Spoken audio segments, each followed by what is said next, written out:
Phillies are 2008 World Champions of Baseball. The Philadelphia Eagles are Super Bowl champions. Eagles fans everywhere, this is for you. Now entering the game for Philly Press Box Radio, Bill Furman and Jim Chet Chesko. It's Wednesday, June 21st, 2023. Happy summer. Welcome to the Philly Press Box Radio Roundtable, brought to you by the Irish Rover Station House in Langhorne, PA. Allstate Insurance in Westchester, PA. Cavs, Philly Tailgates, and the Edge of Philly Sports Network. I'm Bill Furman. I'll be your host tonight, along with my partner, Jim Chet Chesko. Hey, Chet, the Phillies are on a June roll heading into this week with 3 with the Braves, 3 with the Mets at Citizens Bank Park. Last night didn't go so well to start that homestand off, but more ball tonight. Tomorrow night is the NBA draft, and the Sixers have no picks. We'll discuss. What moves you going to make? You got to make something. We'll talk about that. The Eagles are shut down for the summer, but the season countdown has begun. And we have music to talk about, Chet. Did I mention that you went to church? As always, there is plenty to talk about.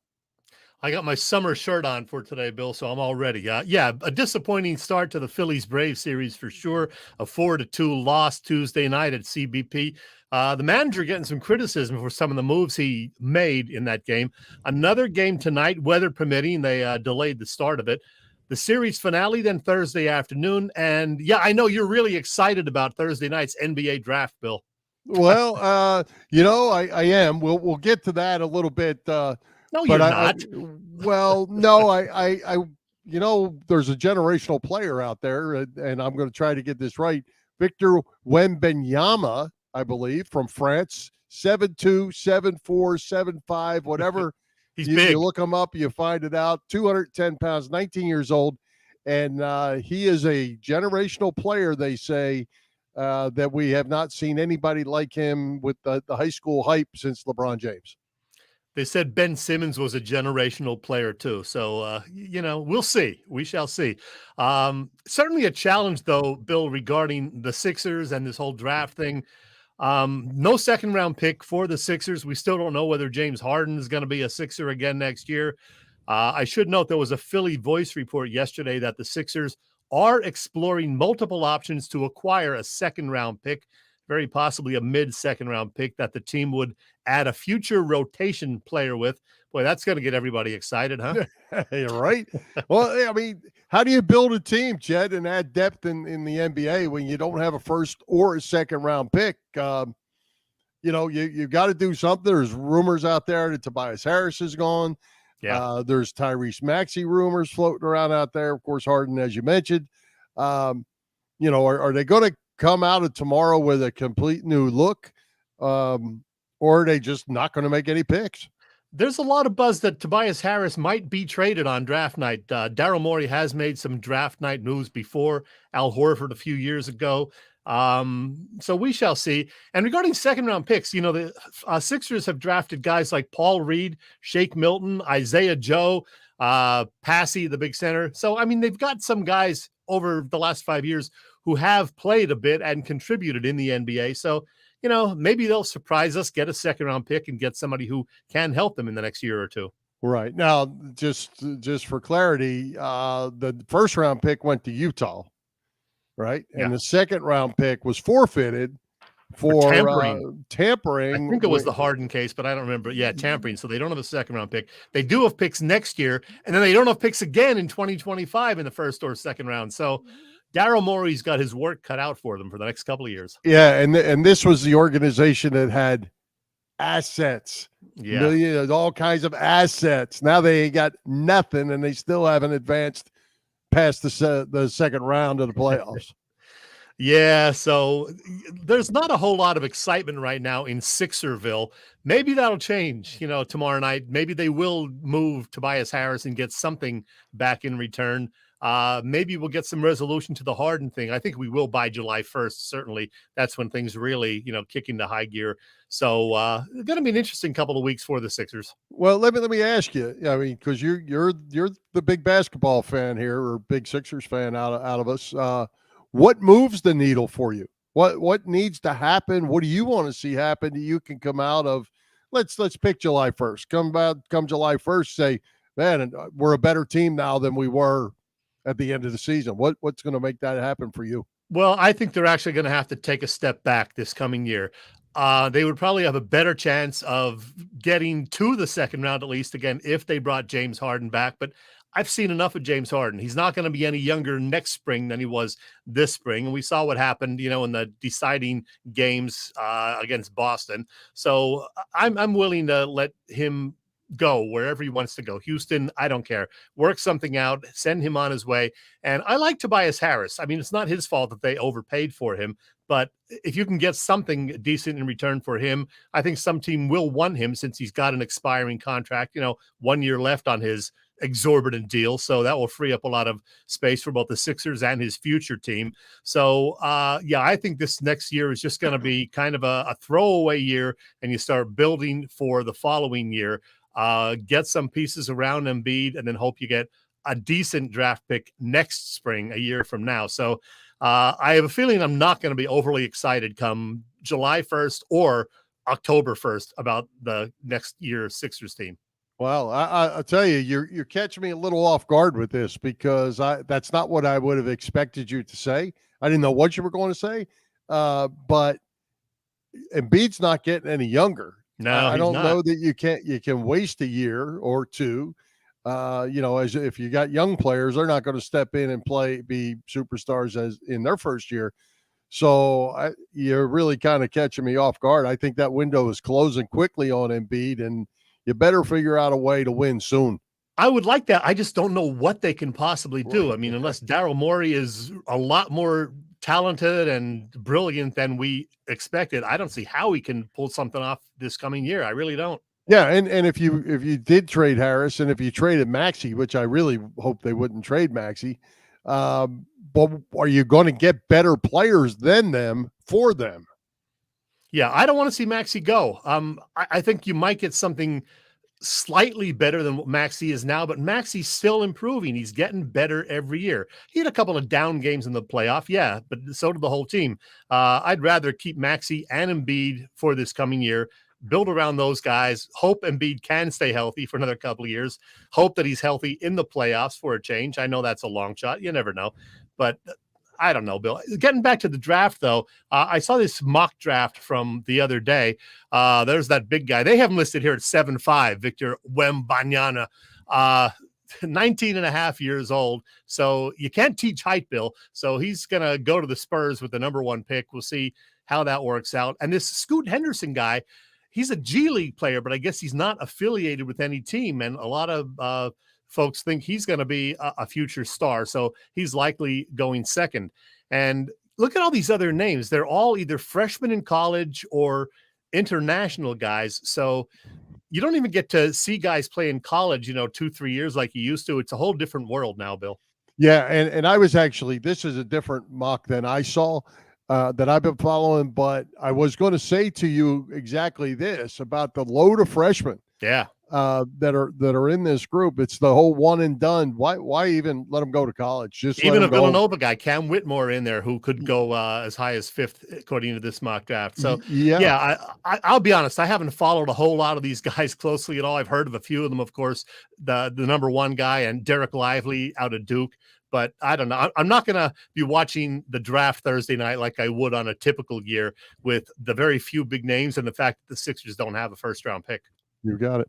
All right. We'll talk more about that next week. We'll see how this all plays out. Yeah.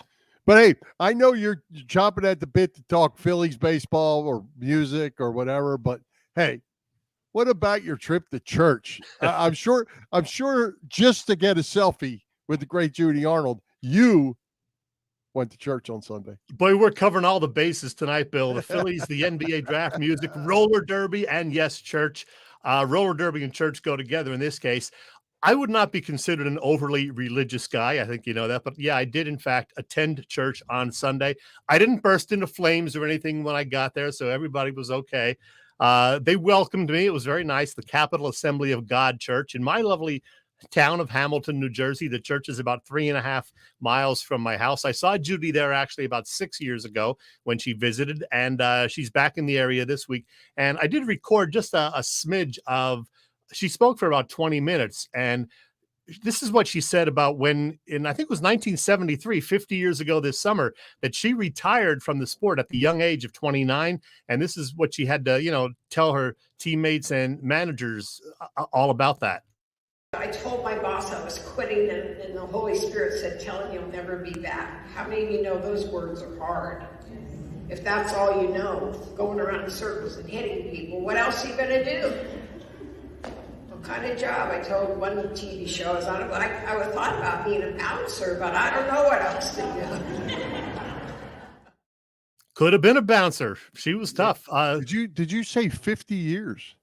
50 years. Yeah. She just realized, she said that she's pretty sure it was the summer of 73 that she retired. I think she was just about to turn 30. She's about to turn 80 later this year. That's what I was going to say to you. I didn't realize she was 79 years old. Yeah. She joked about that. She can't believe she's going to be 80, she said.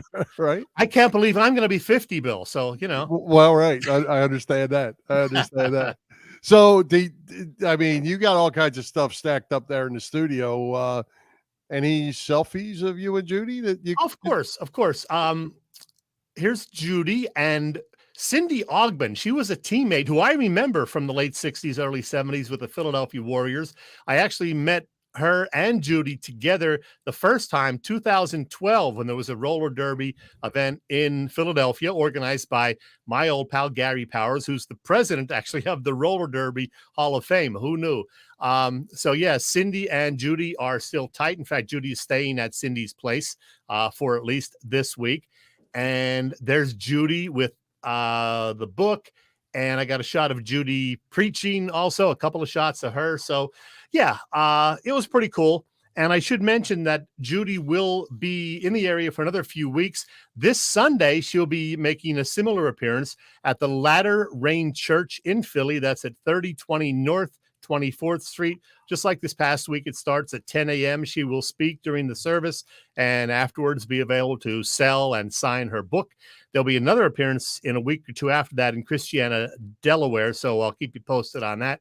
And Bill, I want to mention also that she snagged a book for me, and we are going to give this away somehow next week. So we got to figure out a way that we can award somebody with a copy of Judy's book. I already got my copy and read it. We have a new copy signed by Judy, and it's going to go to somebody on our show next week. We'll figure out exactly how we're going to give that away. I like it. That's great. Good deal. Yes, sir. All right. So it sounds like a fun trip.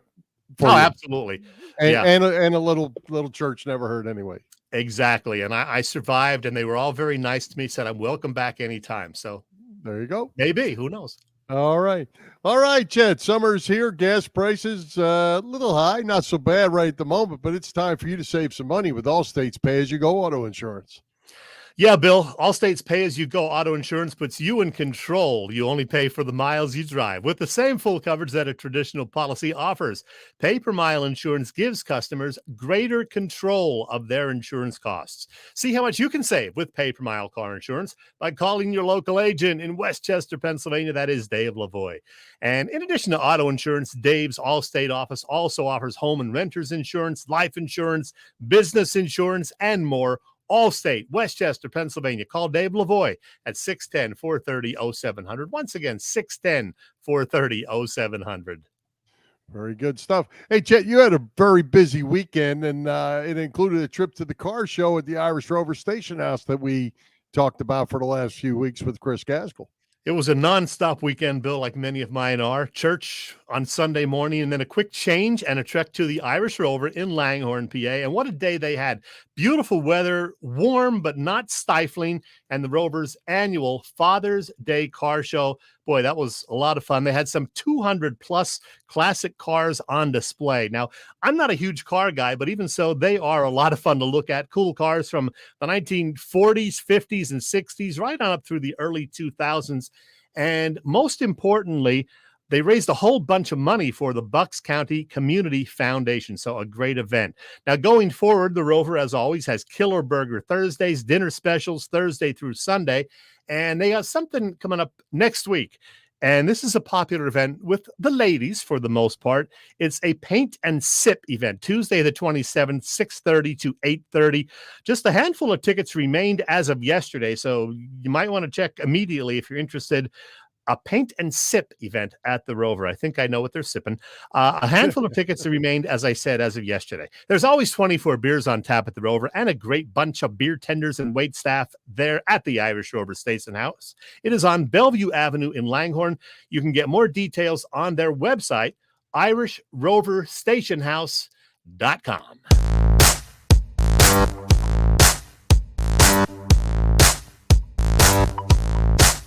Hi, football fans. This is Merrill Reese, and you're listening to Bill and Chet on Philly Press Box Radio. It's good!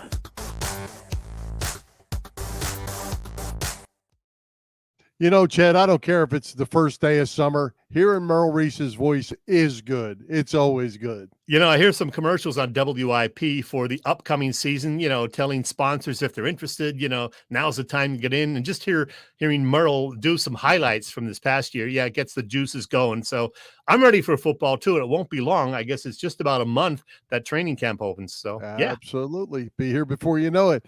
Hey, but let's talk about the Phillies, Chet. The NL East is on fire. This was before Tuesday night's game, so this has changed just a little bit. The Braves have now won 14-16. The Phillies 13 of 16. The Marlins lost last night. They're 12 of 16. And the Mets, well, they lost again. So 4 of 16. But the NL East, Chet, is on fire. You win 13 out of 15 games as that was written and gain 0 ground to those red-hot Atlanta Braves. Yeah, now it's 13 out of 16, and you lose a game. So we can talk about last night's game. It did not go the way we would have hoped. Ranger Suarez was great. 6 innings, 99 pitches. They take him out, and this is where the questions came in. Thompson brings in, you know, Hoffman, who's not one of their major guys, and the criticism comes because they had a day off Monday, and yet they also gave a scheduled day off Tuesday to guys like, you know, Alvarado Marte, who's a young guy who got the save Sunday, but he can't pitch with a day off in between. Come on. So this is where Thompson, I think justifiably so, is getting some criticism. Well, and he deserves it. And I've said it for a year. I don't like the way he handled. And I'm a little curious with even some of the guys that they have, because Brogdon and Bellotti are in Lehigh Valley, you know, and now we're out of pitchers. We gave, what was there, 4 guys total, I think, last night that were not available. Yeah. You know, I don't get that, and I'm not going to get it. It's today's baseball. 99 pitches, 6 innings of shutout baseball, or one run baseball, I guess. You know, there's no reason you can't go out there and throw to 110, 115 pitches, and then shorten that bullpen and give yourself a chance to win. Steve Carlton and those guys must be looking at this and just laughing. He would pitch every 4th day, throw 140 pitches, complete games most of the time. Now you get to 100 pitchers, and, you know, you got to worry about the arm falling off. No, nobody would have known if it was 140 or 440 pitches. Yeah. They just the game was over. Speaking of Steve Carlton, we'll get back to the Phillies. Chet, I posted this just a little while ago. June 21st, 37 years ago, was the last time we saw Steve Carlton in a Phillies uniform. 37 years ago. Where's the time gone? And it didn't go well. He lost the game. Don Carmen pitched in that game also. Yep. He had so many great years, you know, in the 70s and even into the early 80s, but then it was kind of tough to watch Lefty at the end. Yeah. Oh, absolutely. Especially after he left Philly and he bounced around, and he was not very good, you know, back then. He was done, and he was just hanging on, and you hate to see that. But, hey, get back to last night's game for just a minute, Chet. What in the world was JT Realmuto thinking? Yeah, I mean, he almost got there, and he So might what? have the replay, but yeah, you can't take that chance. You know, Uh, you would have had first and third, tying run at the plate. Don't take that chance right there. yeah, I mean, just crazy, stupid baseball play. I And mean, Kyle Schwarber, who had a couple of hits, tries to yeah, bunt for a base hit. Come yeah, on, man. right. And at that point, the game was still 1-run game, I think, wasn't it? I think so. I So believe. I don't get it. And hey, we got to talk about Bryce Harper. Bryce has not looked all that great of late. Swinging at some bad pitches. He's still not hitting for power. He's just got the 3 home runs. 16 RBIs. And they're saying he won't be ready to play first base now till around August 1st, and that's assuming all goes well. So I don't know if he's not recuperating as well as they thought he would, or what. They keep putting him out in the lineup, except for the day off on Sunday. But it's concerning because they're not getting the power from him. They're not getting a whole lot of key hits from him. The Phillies are 18th in the majors in runs scored, 20th in the majors in home runs. That's not what we expected from this lineup. Yeah. Well, I think with Harper, I mean, he's hitting 300. So you can't be too upset about that. Yeah. But let's do something really crazy. Let's move him up in the lineup, and let's move Schwarber to the 4-hole. How about that? Not going to happen. Schwarber's killing it in the leadoff spot. He's closing in on 200, Bill. How about instead of a solo home run in the first inning, maybe you hit a 2 or 3 run homer when Harper's on in front of you because he's hitting 300. Yeah, well, you convinced Rob Thompson of that. This is crazy thinking, I know. But why put guys on in front of the one guy that you have is hitting home runs? Who is second? It's 7, right? Castellanos has 7, I believe. How about Bohm? Does he have 7 or 8? Maybe 7, 6, 7. And I think Real Muto has maybe 8. They're all right around there. Yeah, somewhere like that. So let's put the guy in a leadoff spot that has 20 and put the guys behind him with guys on base who have 7. What is the percentage of his home runs that are solo home runs? I think it's like 13 out of 20. Well, yeah, because I think 5 of them were let off games, so they had to be solo. I know I'm talking crazy stuff here. I mean, yeah, well, you'll never make it in the analytics world, Bill. Apparently not. I don't know. But hey, 3 with the Braves. They got to win tonight. Hopefully, you said there's a little weather issue. They need to win these games. Then the Mets come to town for the weekend. Should be a fun time in Citizens Bank Park with big crowds. Nice crowd last night, and should be through the rest of the week. Indeed. And speaking of the Mets. Yeah, you had a chance to visit with a familiar name to Phillies fans just this afternoon. The host of the Mets pre- and post-game show, Pat McCarthy, son of the Phillies T-Mac. Does Pat have the answers to that mess that's going on up there in Queens?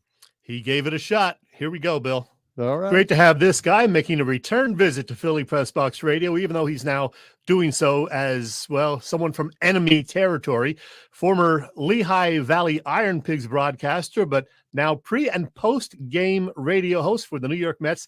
It's Pat McCarthy. Hey, Pat. Hey, Chet, how are you? Great to see you. I'm doing all right.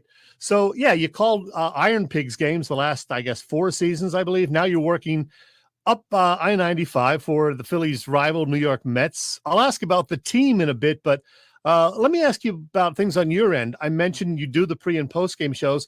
Have you gotten to call some games up there as well? Yeah, so, in addition to my role for doing all 162 for pre and post, I've also done about 25 games of play-by-play, and I did about 10 games down in spring training, so it's been great. So it's all said and done, and have about 40 games doing play-by-play with the Mets with my new partner, Keith Rad, when Howie Rose takes some games off. It's been pretty awesome. Yeah, you mentioned Howie Rose, who's been calling Mets games for more than a quarter century. He also worked with your dad, I believe, for a year or two while Tom was up there. Let me put up a shot of Howie Rose. He's also done play-by-play for the Islanders and Rangers. He's something of a legend, I guess, in terms of New York sports broadcasting, is he not? Yeah, he absolutely is. And most recently, he became a Mets Hall of Famer. He's born and raised in Queens. He's been a lifelong Mets fan. And, he started in a similar role that I was, hosting the postgame show back in the 80s, and then gradually worked his way into the television booth and now into the radio booth. And he is not only a legend in terms of broadcasting, but he's a legend in terms of a person as well. He's absolutely unbelievable to learn from every single day. Whether it's baseball, whether it's hockey, he is tremendous at what he does. And what is really impressive about Howie is he's self-taught. You know, most people work their way through the system to go into doing play-by-play. He jumped into it. He was a talk guy doing, sports talk radio, and then jumped right into doing some Rangers and then the Islanders, and then ultimately with his favorite club, the Mets. And you mentioned Keith. Keith is also new to the organization this year, isn't he? There he is, yeah. Keith's in his first season with me. We got hired at the same time. Keith is coming from A-ball, from Brooklyn, which is just an incredible jump. For him to go from, at one point, short season, then to high A, to now being in the number 2 chair of a major league booth, it's a testament to his ability. It's a testament to how good he is. And for us to come into this together has been really special. We got asked the other day, what has the transition been like? Because not only did we not work together prior to this year, we really hadn't met each other. We hadn't met each other. We'd never spoken before. And we've jumped into this new partnership together pretty seamlessly. And I think it's because, number one, we're both around the same age. Keith just turned 30. I just turned 28. So, we grew up in the same generation, but we've also become really good friends outside of the booth as well, which I think has paid huge dividends in terms of our chemistry on the air. You just made me depressed, Pat. I put your two ages together, and I'm older than the both of you combined. Yeah, Howie makes that joke all the time as well, because Howie is also older than the two ages combined. Oh, my. Well, let's talk about the Mets. At the end of May, beginning of June, the Mets swept the Phillies at Citi Field to improve to 3 games over 500, then promptly lost 7 in a row, 9 of 10. They also lost Pete Alonso for a little bit of time. He was just reinstated the other day. What the heck happened to the Mets here in June? Well, Chet, I think it's been a couple of things. Number one, you lose Alonso for, even though it was 10 games, which is a lot less than people thought, that's a massive hole in the lineup. You think about the fact that he missed those 10 games. He's still first in the National League in home runs. He's just trailing Shohei Ohtani for the major league lead that he held for most of this season. But that's a massive piece of your lineup that's missing for 10 games. And, the Pirates were a team that were surging at the time. They've since, kind of fallen off since they took 2 of 3 from the Mets. But the other thing is it's the starting pitching, which has been better recently. Justin Verlander and Max Scherzer over the first 2 games against the Astros were really good, despite the fact that the Mets split the first 2 games against Houston. So I think that's part of it, is just getting consistent starting pitching night in and night out. Every time it seems like the Mets have turned the corner in terms of the starting pitching, somebody in the 5 has a little bit of a step back. And I think they're still waiting to get healthy. Jose Quintana's on his way back. And if he is back around the All-Star break, that's a massive trade acquisition-like addition to this rotation, because this Mets rotation, which was set up, Kodai Senga is the only one that has made consistent turns through the rotation. Everybody else, whether that's Verlander, Scherzer, Carlos Carrasco, has missed time due to either injury or suspension. And Jose Quintana has not even pitched yet. So I think that has a lot to do with it. I also think Edwin Diaz, despite how good the back end of the Mets bullpen has been, not having Edwin Diaz back there is huge. And you knew it was going to be. But David Robertson's been really good as the Mets closer, and Adam Ottavino has stepped up as well. But those were the guys that were supposed to pitch in the 7th and the 8th inning to get the ball to Edwin Diaz in the 9th. And that's just not the case, because those guys are forced to pitch 1 inning later. So I think it's a handful of things. I think, the lineup hasn't completely come together yet, despite the fact that there's some guys having some really good seasons. And I think they're just waiting for those guys to turn the corner. Yeah, the Mets pitching staff certainly has experience, not to mention a couple of future Hall of Famers in Verlander and Max Scherzer. Verlander at age 40 may finally be showing, some of that age, but Scherzer still looks darn good. And Senga, who you mentioned, looked terrific in shutting down the Phillies 3 weeks ago. I like that Senga. He's pretty good. Yeah, he's special. And I think he's only going to get better.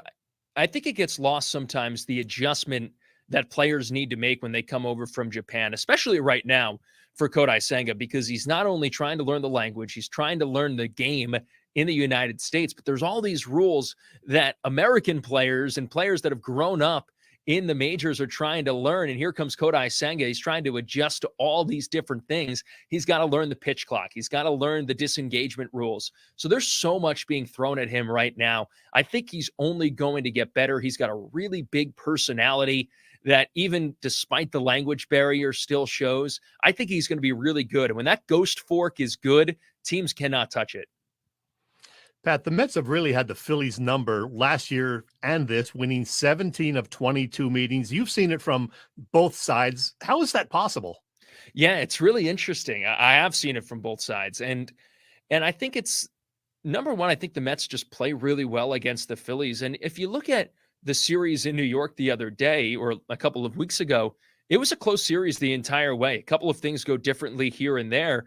And we're talking about a different storyline right now, but the Mets just figure out a way to beat the Phillies.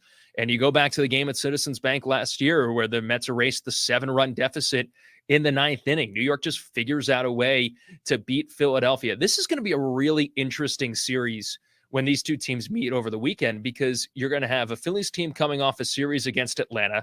Be interesting to see how that unfolds. And the Mets are going for a series win against Houston in the finale. The Mets haven't won a series since they swept the Phillies at the beginning of June. So this could be a weekend set of the Mets either coming in saying, okay, we just won a series. Now we can go to Citizens Bank Park, a place that they've had success. Or it's, okay, we're going to Citizens Bank Park needing to win a series because you've continued to drop 2 of 3, 3 of 4 at a time. It's going to be a lot of fun. I think these are two teams that, not that it's make or break time before we get to the final week before the All-Star break, but it's getting pretty close. Well, the Phillies last year got hot at the right time, snagged that final wild card spot, got to the World Series. Over the winter, they added Trey Turner, former Met Taijuan Walker, plus some key bullpen pieces. Is this Phillies team, you think, better than last year's? I think it's interesting. I think on paper, you think Trey Turner, obviously that's a massive improvement for the Phillies, but you lost Rhys Hoskins. And, no matter what, whether that's the production on the field or away from the field, that's a massive loss for this Phillies team. Cody Clemens seems like he's done a really nice job filling in, but I think that you can't overstate how important Rhys Hoskins is to the lineup. And I still think that the bullpen needs to improve from the Phillies' perspective. I just think that they're in a kind of a similar situation that the Mets are, needing that one extra arm to kind of lock things down in the bridge innings to get things to, whether that's Craig Kimbrell in the Phillies case or David Robertson in the Mets case. So I think these teams are kind of in similar positions in terms of their roster makeups and in a similar position that they were last year, that they're both teams that are built to contend and get to the World Series. As far as the Phillies starters, Zach Wheeler's been pretty good this season. Ranger Suarez looks like he's certainly back on track. But the guy who's going this evening against the Braves, Aaron Nola, has really had kind of a strange season. He's among the leaders in innings pitched. He's still getting his strikeouts, but in many of his games, he's had like one bad inning, and he seems like he, like Senga, maybe is still struggling to get used to the pitch clock. What's your take on Aaron Nola?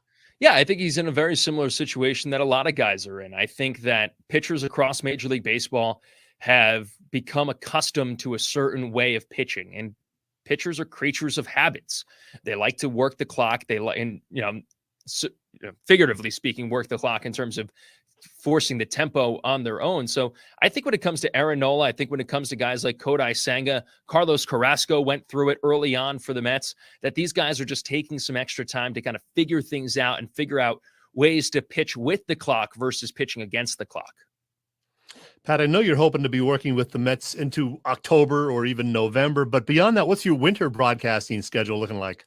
Yeah, still trying to, kind of shape it all, but the plan is to go back to St. Joe's and go back to Princeton and call some hoops for the Hawks and the Tigers.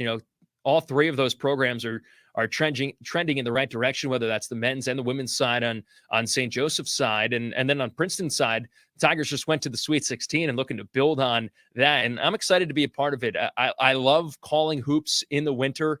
It is a ton of fun. It's a great experience, and it keeps me sharp. And they're teams that I grew up rooting for, whether that was St. Joe's and Princeton, which is pretty special.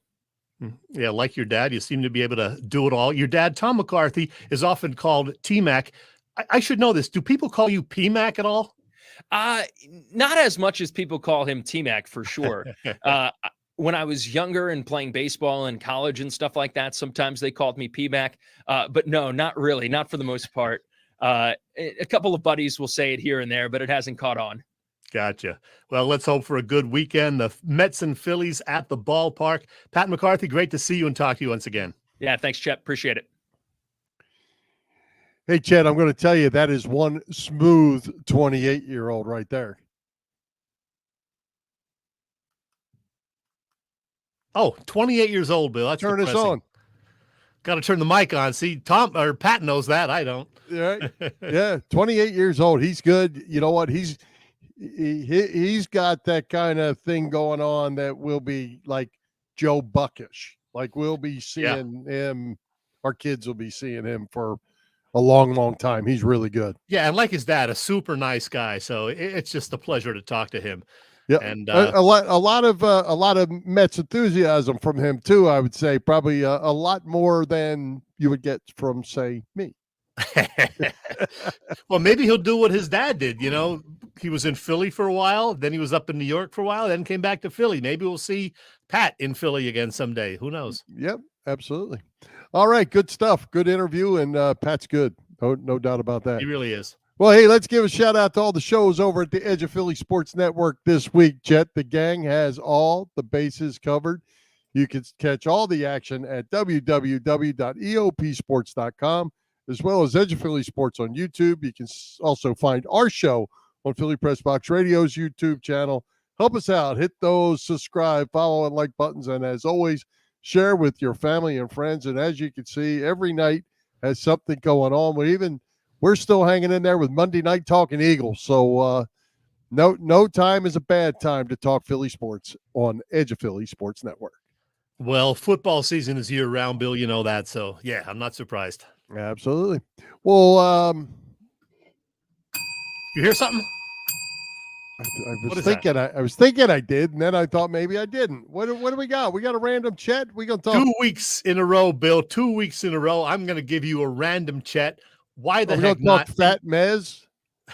I saw Fat Mez Friday night, man. They were good. So good. You know what? This particular random Chet comes to you directly from my pool beach house. So I think you'll enjoy this one, Bill. If I can find it. I did. Here it is. I got to be honest, when I was a youngin', although I liked a bunch of their songs, I didn't fully appreciate the Beach Boys. But now that I'm older and wiser, give me the benefit of the doubt on the wiser part, I can say without hesitating, they are pretty amazing.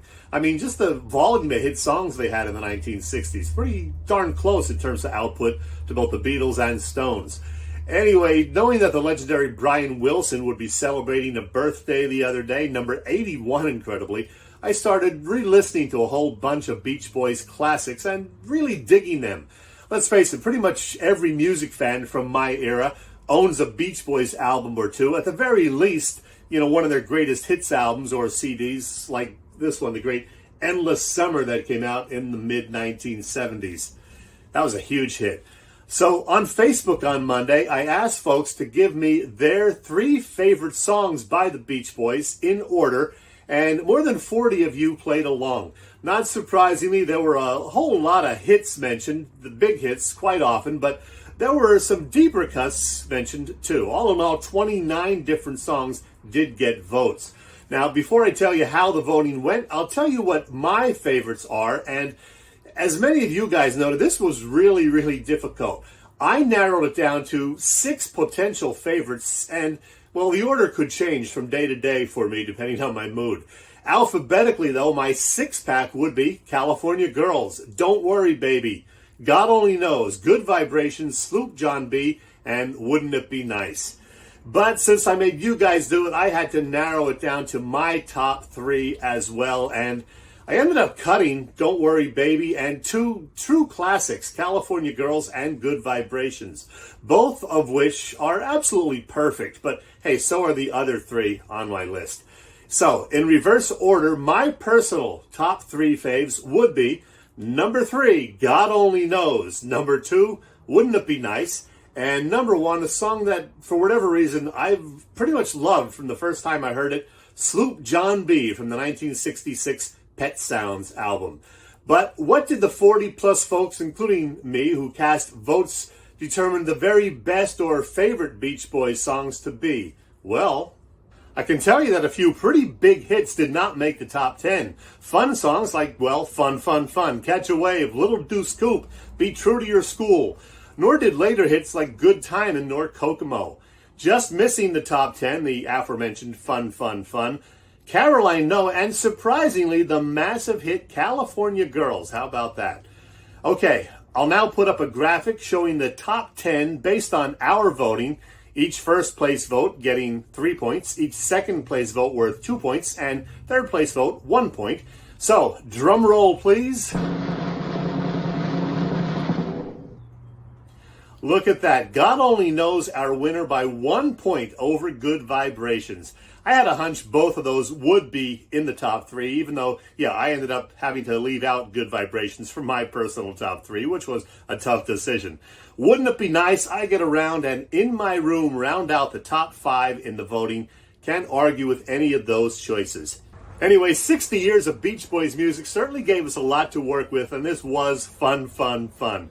Great music to listen to at cookouts, hanging by the pool, whatever. Happy endless summer, everybody.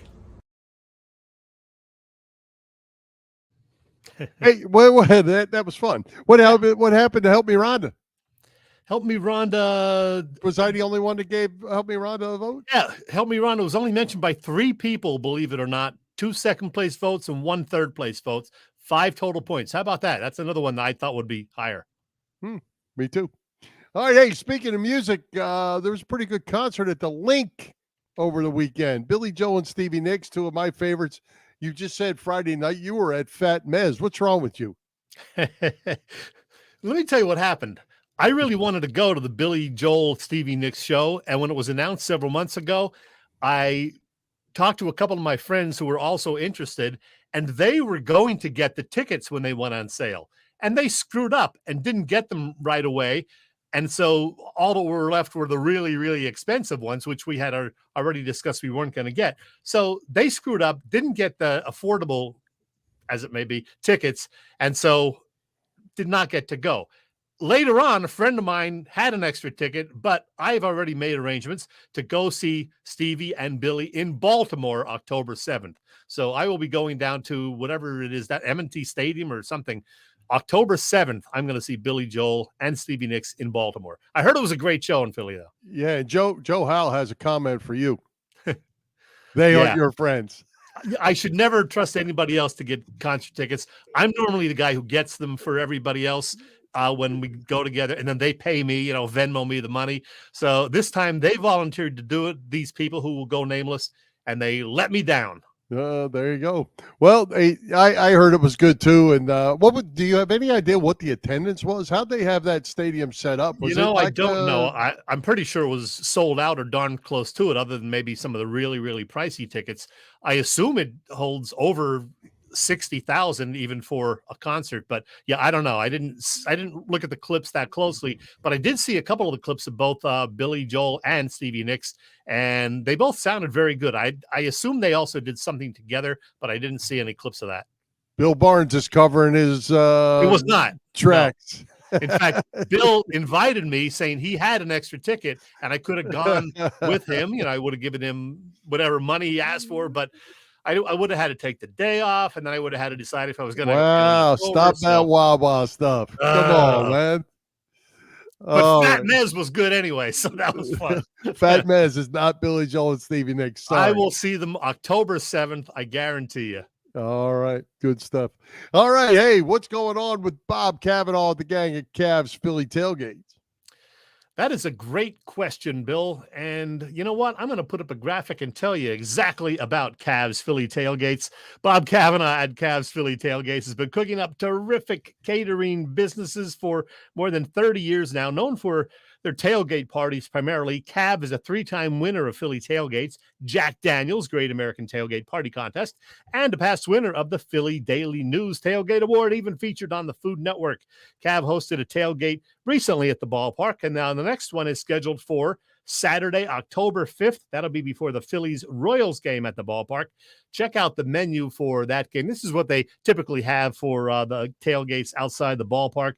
Great food, all sorts of beverages, terrific variety. Cavs also does corporate events, graduation parties, you name it. Cavs Philly Tailgates is the way to go. If you need more info, email them at cavscatering@verizon.net or check the website phillytailgates.com. Of course, Cavs also the guys who do the cooking for all the Philly sports trips, home tailgates. And speaking of Philly sports trips, look at their away trips that they have coming up. They're going to Pittsburgh at the end of July. They're going to San Diego later on this summer. And then, of course, football season kicks into gear in September, and they're going to New England and Los Angeles, up to the Meadowlands to see Aaron Rodgers and company, Washington, D.C. to see those stinking Commanders. So all sorts of trips, courtesy Philly Sports Trips. Get all the details on that from phillysportstrips.com. All right. Hey, Chet, great guest tonight at Pat McCarthy. Who is coming to Philly Press Box Radio next week? Well, Luke Combs, Robbie. Robbie likes the little country music. Yes, Have fun, he Robbie. does. Yes. Next week, Bill, I just finalized this afternoon. We are going to have our annual visit from the great Neil Hartman. Neil will be talking about, the summer broadcasting programs he does and the Philly sports scene. We will very likely have a second guest as well next week, but that is not yet finalized. So I'll hold off on that one, but hopefully we will have Neil Hartman live at 7, and then a second guest either live or taped in the second half hour. So something to look forward to. Yeah, I saw on Facebook, Neil had some of his camp stuff posted. Looks like it's going full blazes. A lot of people there, and look good as you would expect. I didn't check the schedule ahead of time, and it turns out the one in Philly is this week. And ideally, I would have had him on before that to talk about that. That's happening this week. He will be in Denver next week running the camp, and he's going to join us from Denver. So how about that? Neil Hartman next week, Bill. Very good. All right. Hey, Chet, man, I hate to always talk about this, but 2 more Philly athletes from our youth passed away this week. Eagles Hall of Famer Bob Boomer Brown. We've talked about him every year on our Hall of Fame, Philly Press Box Radio Hall of Fame show. And former Philly relief pitcher Jack Balshin from the 1964 Phillies. If you're around that time, Jack was a key player on that team that if they'd have let him where he was and continued on, we wouldn't have had 1964 to still be talking about. Just like we're criticizing Rob Thompson, there was a lot of criticism for Gene Mauch in 1964, from what I remember. And Jack Paulson was in the middle of that, as it I was just a young'un at that time, Bill. Yes, me too. Me too. Yeah, Jack Balchin, rest in peace. And the other guy you mentioned, the Hall of Famer, Bob Brown, and still not in our Philly Press Box Radio Hall of Fame, Bill. So we have to make a push for him this year, going in posthumously. He was a beast. Do you remember him with the Eagles? And he also played for who? The Rams? The Rams and the Raiders. Rams and the Raiders. Okay. Yeah. Hall of Fame career, big guy, great lineman, and the Boomer. He's been to Carl's in Havertown a few times, I know, for autograph sessions. And you've met him, I assume, right? Yeah, I've actually met him several times, and as great a player as he was a better person. Really nice man, gentle giant, that's for sure. And first black, African-American, whatever term you want to use, All-American at the University of Nebraska. So way back in the day, and he was a groundbreaker, and he was a great player, that's for sure. Yeah, rest easy, Boomer. All right. Hey, well, Bill, Chet, go ahead. I was going to say, WIP was having interesting discussion yesterday, and it was one of their polls. They do these polls almost every day. And back in March, they did a poll on the morning show, and the poll was, who is the best current Philadelphia pro athlete? And Joel Embiid won that. Well, they just did the same poll this week, yesterday, and the 3 names they put out there, current Philly pro athletes, Joel Embiid, Bryce Harper, and Jalen Hurts. And as you can imagine, Joel Embiid did not win this one. He got what was the date of the first one? March, when the Sixers were, still in the regular season. He was on his way to the MVP. Well, this time around, Joel Embiid got 8% of the vote. Jalen Hurts got, I think, 51%. and Bryce got 39% or whatever. So, yeah, there's not a lot of Joel Embiid love in the city right now, Bill. No, and I get it. I mean, I get it. Yeah. Everybody was riding those coattails, and that he was going to be the MVP, and he was this and he was that. And I hate to say that I told you, but I told you. I'm just not in. I'm just not in. I don't know what to say about it. I know. He's a great individual player. I think we can say that, but and he's 30 now, so right. And the other thing too with Jalen Hurts, and not to take anything away from him because he was tremendous, he's got a pretty good surrounding cast. He does, and he is good. I don't know. I'm not saying he's great at this point. He's really good, and he's got a lot going for him. And the fact that he's still got young legs is good.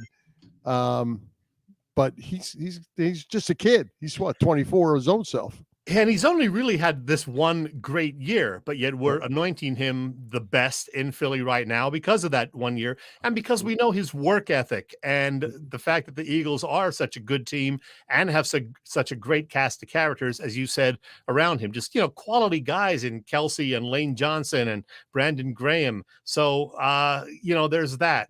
And I think he is going to be here for a long, long time. I mean, we kind of thought that about Carson Wentz after the near MVP season too, but that didn't quite work out. But I think this is a different animal in Jalen Hurts. So I think we are set at quarterback for many years to come, of course, barring injury.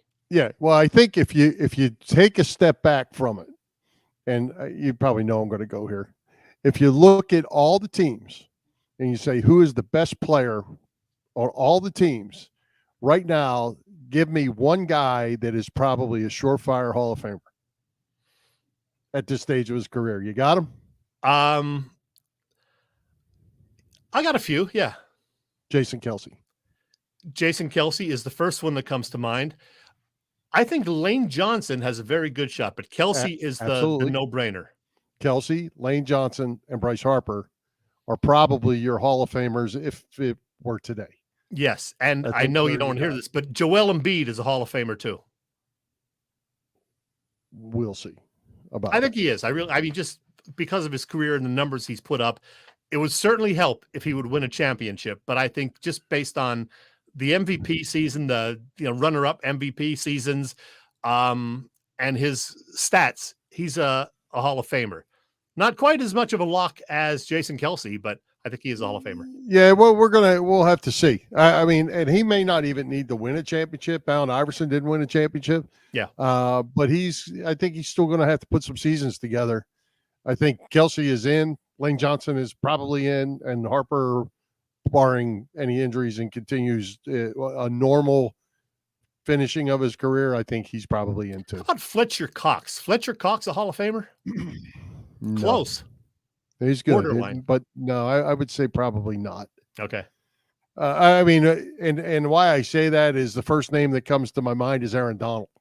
Yeah. Is Fletcher Cox as good as Aaron Donald? No, he's not. No, he's not. So, and Aaron Donald's a Hall of Famer. So that would be the bar to me right now, and along with J.J. Watt and some other guys that I think are better than Fletcher Cox. But point. Scott Rowland's not as good as Mike Schmidt or Brooks Robinson. Scott Rowland's going to the Hall of Fame this year. So, well, that's right. NFL's a little harder though because you only get 6 guys a year. You can't open it up quite as much as the others. So there's a lot of defensive linemen that could fall in, or you just end up going through and you don't have any defensive linemen getting picked.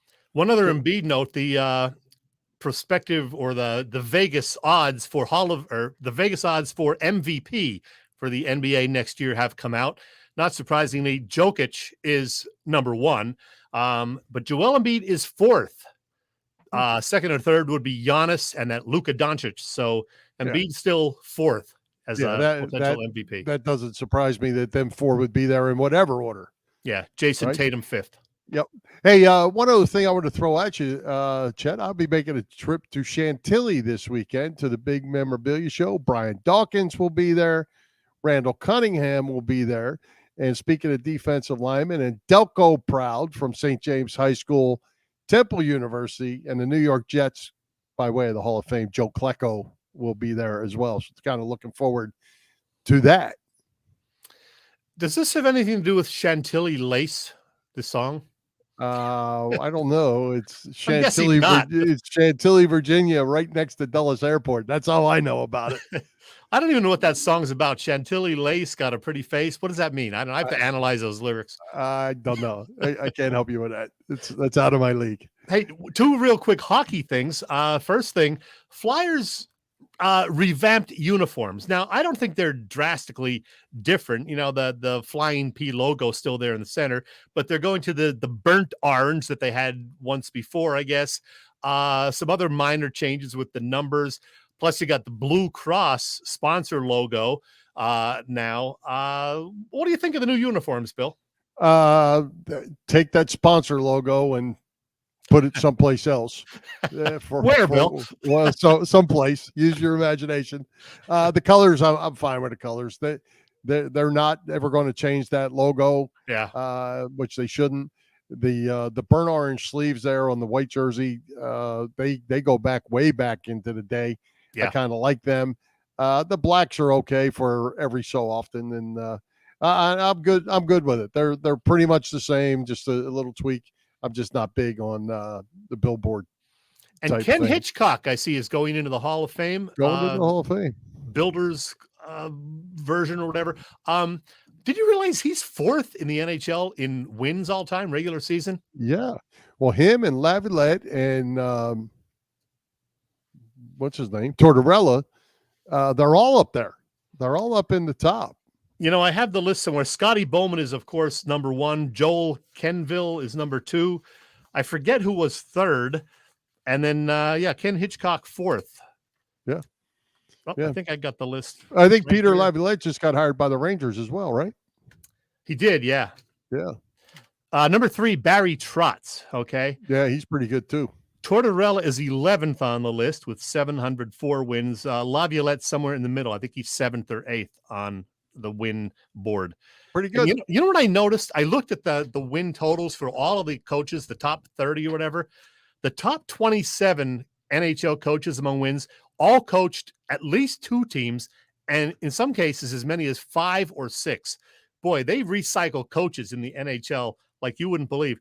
The only one who stayed one place the whole time was number 28 on the list, the immortal Toe Blake, Montreal. There you go, way back in the day. That was probably because Toe didn't want to move, and there was only 5 or 6 teams. 6 teams back in the day. And it's a shame his brother Finger never got a job. Yeah. Just let that one go. Right on by. Finger. Let's take a quick break and thank our friends at the PPCC 118 Raz Room. They post great sports memorabilia on their Facebook page so people can take a chance of winning something they may not be able to afford or have access to. All items come with certificates of authenticity. Continue to autograph memorabilia from all the Philly teams and more. Check out their Facebook page. Like it or follow it. It's PPCC 118 Raz Room. That's right. PPCC 118 Raz Room on Facebook. All right. Anything else for you before we sign it off? I just want to give everybody an assignment. Go find your Beach Boys Greatest Hits album, whatever form you have it in. Give it a listen. Appreciate the Beach Boys. It's the first day of summer. Go sit by the pool, have a brewski or an iced tea or whatever, and enjoy a little Brian Wilson, Mike Love, Al Jardine Beach Boys music. Anything more about that shirt you're wearing? Hey, this is a nice shirt, okay? I'm ready for summer. At least I took the Hawaiian layoff for this part of the show. There you go. All right, let's wrap this thing up. Let's thank tonight's special guest, Pat McCarthy. Our sponsors, the Irish Rover Station House, Cavs Philly Tailgate, PPCC, 118 Raz Room, and Dave Lavoie of Allstate Insurance in Westchester, PA. For Jim, Chet, Chesko, this is Bill Furman. We hope you enjoyed the show. We'll join Philly Press Box Radio next Wednesday, June the 28th at 7 p.m. You can see us live on Facebook. Listen through our website, PhillyPressBoxRadio.com, on Google Podcasts, as well as Apple Podcasts, iHeartRadio, and all the others. High hopes, Philadelphia sports fans. High hopes,